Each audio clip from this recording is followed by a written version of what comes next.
Let's dive into the latest around the Miami Dolphins. Let's talk about Ja'Marr Chase. Fresh off his pro day where he had over a year to train for it, and Chase, he looked pretty darn good testing-wise.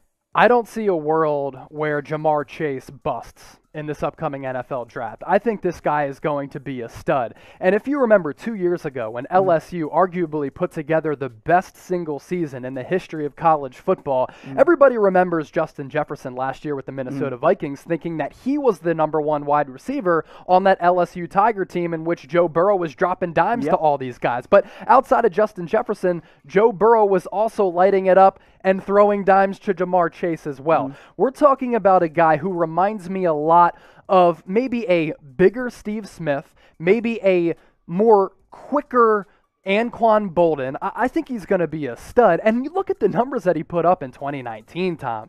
Stupid video game numbers in a small sample size. We're not talking about a 16-game schedule here, okay? 84 receptions, 1,700 plus yards, 20 touchdowns, and his average yards per catch, 21.2. So not only is he big and physical, he's got an alpha dog mentality, but he's also got he's got the ability to stretch the field and take the top off of the defense as well. I did just look at my notes on Ja'Marr Chase because I've finished up my easy round one grade, top 5, top 6, top 7, whatever you want to make him player there. My comp was Stephon Diggs. I like that too, because he's bulky too. And Stephon Diggs has some of the best footwork in the NFL. Of course, for Miami, you're trying to build around your franchise quarterback in Tua. I think they're clearly targeting offense after moving from 3 to 12 back up to 6. The potentiality of pairing Devontae Parker, Will Fuller, and Ja'Marr Chase, and knowing you could give Chase some slot reps if you want him to, kind of like how the Cowboys gave CeeDee Lamb slot reps, that's appealing to me from an impact perspective. Yeah, take the clamps off of Tua Tagovailoa. I think that was the Dolphins' plan in trading back this upcoming NFL draft. I think that signaled that trade last week that they were going to move forward with Tua.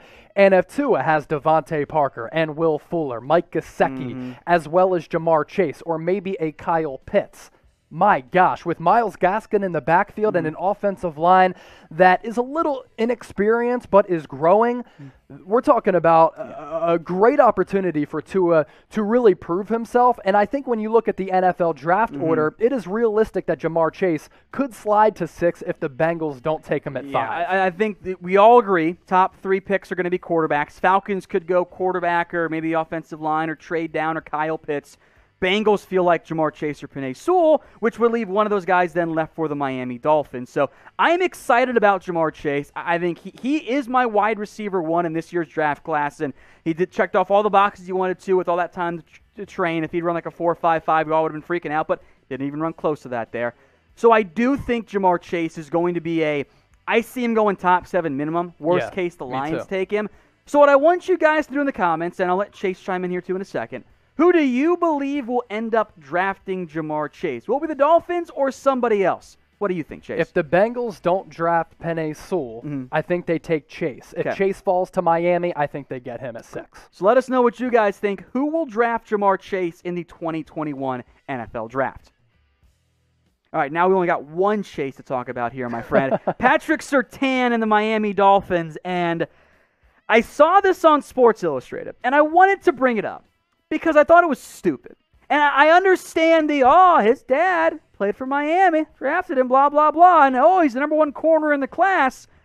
And the article literally wrote, to suggest there's no possibility the Dolphins taking Surtain would be off base. And I'm kind of like, actually, I think it is, there's no possibility. I don't see it happening, period.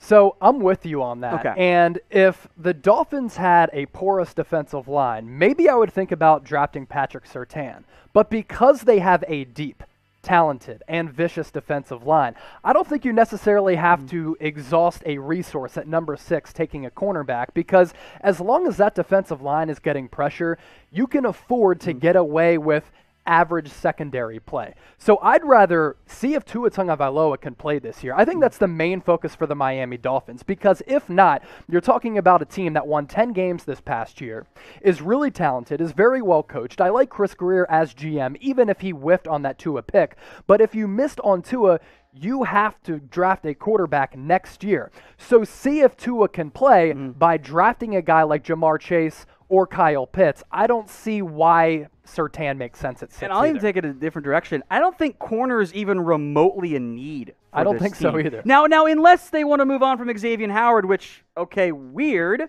Why would you? You paid Howard. He had a fantastic year. Byron Jones got paid, and it's not a coincidence, everyone, that all of a sudden Byron Jones comes in and Howard has his best year ever. Yep. It's helpful when a guy can help lock down one side of the field. They signed Justin Coleman to potentially be a nickel. Nick Needham's on the roster. They spent a first-round pick last year on Noah Aben.